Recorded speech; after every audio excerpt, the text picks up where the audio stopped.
आइए आज एक ऐसे नाकाबिले यकीन सफर पर चलते हैं जो तारीख के सबसे पुरअसरार और लर्ज़ाखेज वाक़यात में से एक है।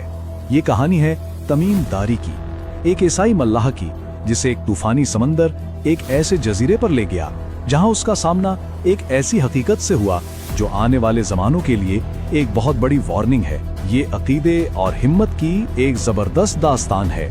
जरा सोचें, 30 आदमियों का एक जहाज पूरे 1 महीने से समंदर की बेरहम लहरों के रहमो करम पर है। उम्मीदें टूट रही हैं और हर लम्हा उन्हें मायूसी की गहराइयों में धकेल रहा है। उन्हें कुछ नहीं पता कि वो कहाँ जा रहे हैं, बस इतना जानते हैं कि वो एक नामालूम तकदीर का सामना कर रहे हैं। उफक पर जमीन का एक टुकड़ा नजर आया। ये उम्मीद की एक आखिरी किरण थी।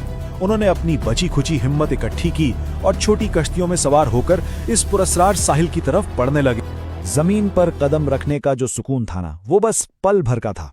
उन्हें बहुत जल्द अंदाजा हो गया कि ये कोई आम जजीरा नहीं है। यहाँ की खामोशी में कुछ अजीब था, एक वहशत थी, और उन्हें ऐसा महसूस हो रहा था जैसे कोई या कुछ उनका इंतजार कर रहा है। जैसे ही वो थोड़ा हिम्मत करके जजीरे में दाखिल हुए तो सामने एक ऐसी चीज आई जिसे देखकर सच में रोंगटे खड़े हो जाएं। एक मखलूक जिसके जिस्म पर इतने घने बाल थे कि यह पहचानना ही मुश्किल था कि इसका मुंह किस तरफ है और पीठ किस तरफ। ये कोई जानवर नहीं था, ये कुछ और ही। अब देखें, यहाँ इनका रद्द-ए-अमल बड़ा दिलचस्प है। खौफ और उलझन के बावजूद वो पीछे नहीं हटते। वो हिम्मत करके इस मखलूक से सीधा पूछ ही लेते हैं, अरे तेरा नास व आखिर है क्या तू? तो जवाब में वो मखलूक ये नहीं बताती कि वो क्या है, बल्कि ये बताती है कि वो क्या करती है। मैं अल जसासा हूँ, यानी खबरें इकट्ठी करने वाली। इस जवाब ने तो मामले को और भी पुरअसरार बना दिया। भाई, किसके लिए खबरें और कैसी खबरें? इनके सवालों को एक तरफ रखकर अल जसासा ने उन्हें एक हुक्म दिया। उसने एक इबादतगाह की तरफ इशारा किया और कहा, इस इमारत में जाओ। अंदर एक शख्स है जो बेसब्री से तुम्हारी खबर का इंतजार कर रहा है। यानी एक और बड़ा राज उनका मुंतजिर था। और अंदर घुप अंधेरे में सिर्फ एक ही आवाज थी, भारी लोहे की जंजीरों के घिसने की आवाज। ऐसा लग रहा था जैसे कोई बहुत बड़ी और ताकतवर चीज अंदर कैद है। और अंदर जो मंजर था वो तो और भी हौलनाक था। एक बहुत ही बड़ा देव जैसा आदमी गर्दन से लेकर पांव तक जंजीरों में जकड़ा हुआ था। ऐसा लगता था जैसे किसी जबरदस्त कुव्वत को इस दूर दराज जगह पर कैद कर दिया गया हो। उससे पहले कि वो कुछ समझ पाते या सवाल करते, कैदी खुद बोल पड़ा और उसकी आवाज गूंजदार, रौबदार। फौरन ही उसने कंट्रोल संभाल लिया। इसका पहला सवाल ही बड़ा अजीब था।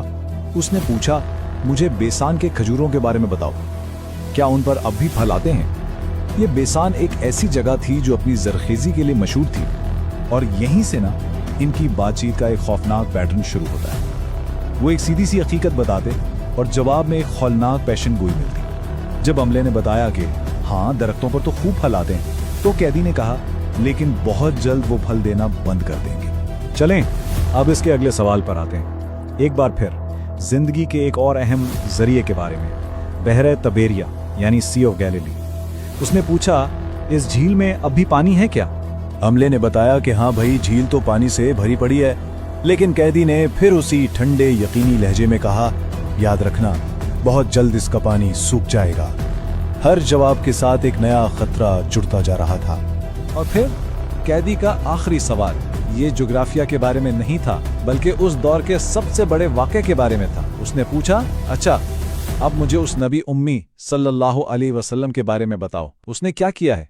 तमीम के साथियों ने बताया कि वो मक्का से मदीना हिजरत कर चुके हैं और अरब उनकी पैरवी कर रहे हैं। ये सुनकर कैदी का जो रद्द-ए-अमल था वो बड़ा ही सोचा समझा था। उसने कहा, इन लोगों के हक में यही बेहतर है कि वो इस नबी की इताअत करें। अब तमीमदारी और उनके साथियों का सब्र जवाब दे गया। डर और उलझन के मारे वो आखिरकार चिल्लाकर पूछ ही बैठे कि आखिर तुम हो कौन? ये सब सवाल क्यों पूछ रहे हो? और फिर वो लम्हा आया। कैदी ने आखिरकार अपनी असल हकीकत बता ही दी। उसकी गूंजती हुई हैबतनाक आवाज पूरी इमारत में गूंजी, मैं मसीहुद्दज्जाल हूं। सिर्फ अपनी शनाख्त ही नहीं बताई, बल्कि साथ ही एक सीधी सीधी धमकी भी दी।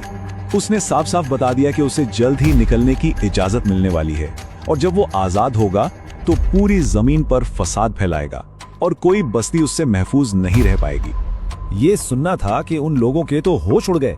वो वहां से जान बचाकर भागे, अपनी कश्ती पर पहुंचे और आखिरकार मदीना पहुंचने में कामयाब हो गए। वहां तमीम दारी ने ये पूरी कहानी खुद नबी अकरम सल्लल्लाहु अलैहि वसल्लम को सुनाई। और नबी अकरम सल्लल्लाहु अलैहि वसल्लम की तस्दीक ने ना इस पूरी कहानी को एक मल्लाह की दास्तान से उठाकर एक मुस्तनद नबवी निशानी बना दिया।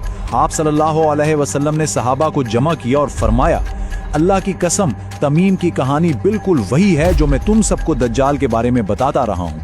आप सल्लल्लाहु अलैहि वसल्लम ने सिर्फ इसके वजूद की तस्दीक नहीं की, बल्कि इसके ठिकाने की तरफ भी इशारा किया। आपने इस जजीरे की सिमत की तस्दीक करते हुए फरमाया, खबरदार, वो शाम या यमन के समुंदर में नहीं, वो मशरिक की तरफ है, वो मशरिक में है।